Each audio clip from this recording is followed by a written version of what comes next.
સુરત મહાનગરપાલિકાના ફાયર બ્રિગેડના સાધનોમાં એક અત્યાધુનિક લેડરનો સમાવેશ કરવામાં આવ્યો છે. શહેરના વધતા વિકાસ અને ઊંચી બિલ્ડિંગોની વધતી સંખ્યાને ધ્યાનમાં રાખી અને સુરત મહાનગરપાલિકા દ્વારા ફાયર ડિપાર્ટમેન્ટ માટે આધુનિક અને ઊંચી રેન્જ ધરાવતા મશીનો ખરીદવાની પ્રક્રિયા ઝડપી કરવામાં આવી છે. ફિનલેન્ડથી આયાત કરાયેલા 70 મીટર ઊંચાઈની કેપેસિટી ધરાવતું હાઇડ્રોલિક પ્લેટફોર્મ ફાયર બ્રિગેડના બેડામાં સામેલ કરવામાં આવ્યું છે. અંદાજિત 12 કરોડના ખર્ચે વસાવવામાં આવેલું આધુનિક લેડર ઓટોમેટિક છે અને સેન્સરથી સજ્જ છે. 16મા માળ સુધી ફસાયેલા લોકો સુધી આ મશીન 2 મિનિટમાં જ પહોંચી જતું હોવાનો દાવો કરાયો છે.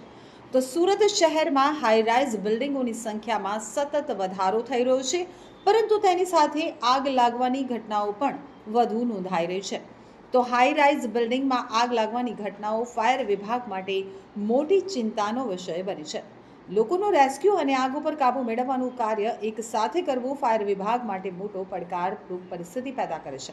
આવી પરિસ્થિતિમાં મદદરૂપ થવા માટે ફિનલેન્ડથી ખાસ ટર્નટેબલ લેડર મશીન સુરતમાં લાવવામાં આવ્યું છે.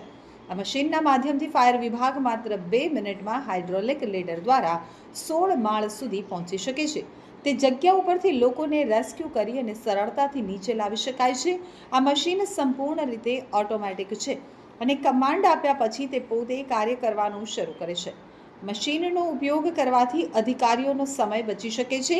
વધુમાં એકસાથે 5 લોકોને નીચે લાવવા માટે સક્ષમ આ મશીન ઓવરલોડ થઈ જાય ત્યારે ખાસ સેન્સર દ્વારા સલામતીનો ઇશારો આપે છે.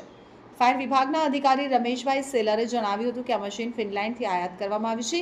તેની ખાસિયત છે કે 16 માળ ઉપર ફસાયેલા લોકોને ઝડપી અને સલામત રીતે નીચે લાવી શકાય છે. 2 ટર્નટેબલ લેડર મશીનો લાવવામાં આવ્યા છે જે પૂર્ણ રીતે ઓટોમેટિક છે.